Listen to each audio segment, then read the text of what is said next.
Hello everyone, thank you for watching this video.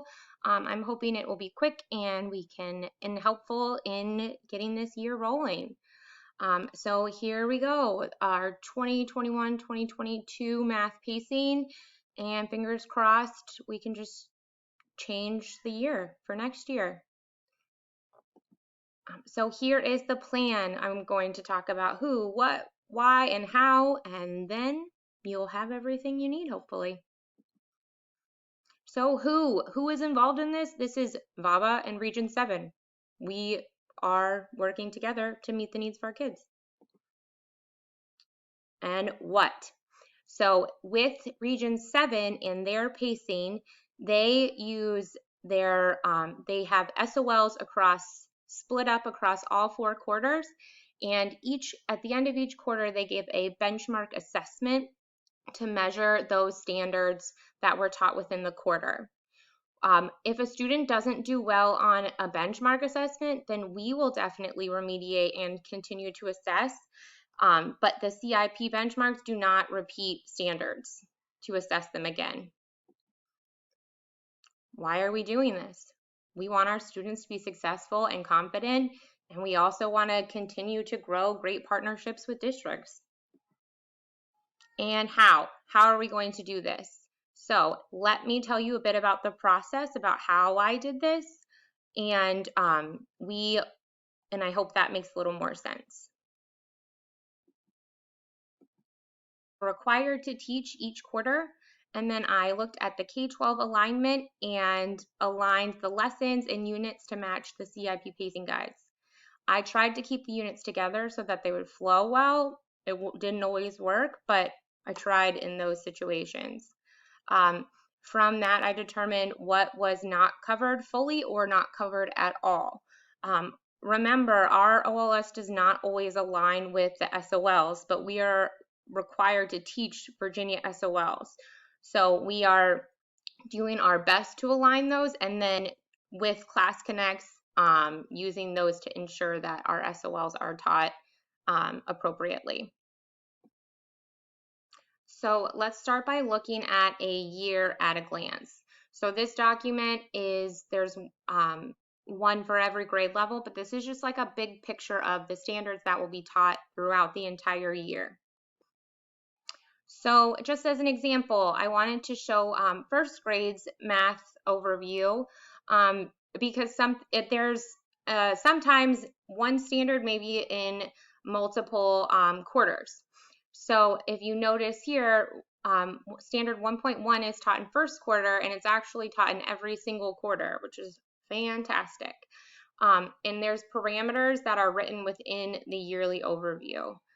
So like for 1.1 in quarter 1, we just want students counting by 5s to 50, 10s to 110, and backwards from 20.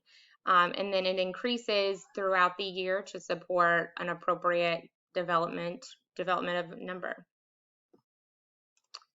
This next piece is something that will be sent out by admin, and that is the instructional weeks. So we've talked about a little bit about it before with teams, but just as an overview, within this document, columns K, L, and M, give or take a column, are the math columns. There's only 2 of them, but K, L, and M are involved, I think, across them all. There is 1 lesson per day. In Megan's video, she talked about the shells or the placeholders, the lessons we need to add, or the things we need to add to our pacing to make it complete. So we just need to put in placeholders. It doesn't have to be the full lesson or the full activity done before students start. And this content is to be used so that we know all SOLs are fully addressed, and we are sending our students to the next grade level prepared to accomplish all of those standards of learning. When you are developing your Class Connects, focus on your Virginia SOL. We know that the OLS does not always align, so it's important to make sure Virginia SOLs are being covered.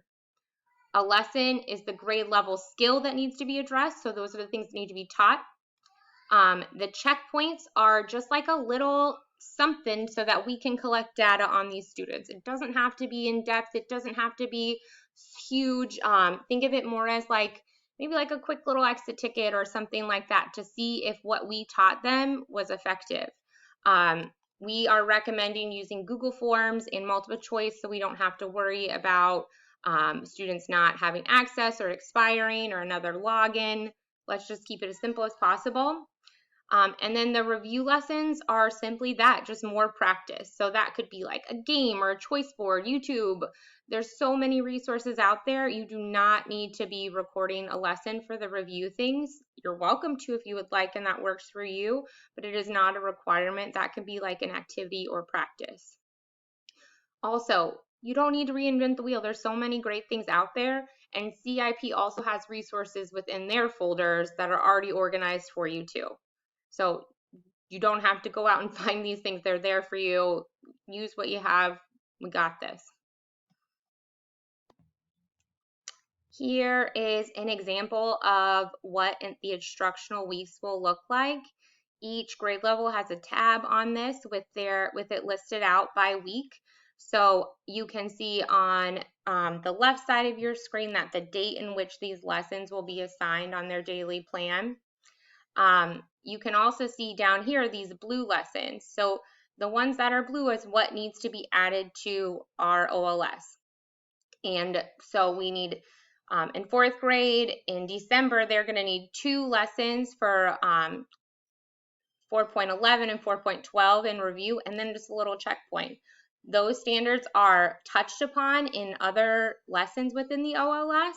So it's more of a review and to make sure all of that information is there.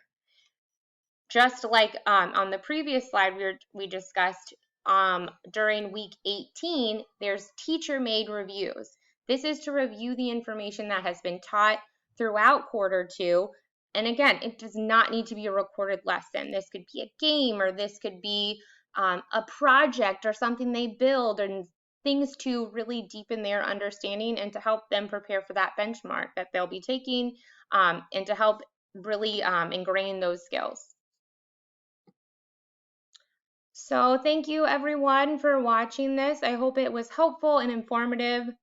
I hope pacing guides, having those soon, will put you at ease and make you feel better. I mean, Oprah would yell it much better than I would.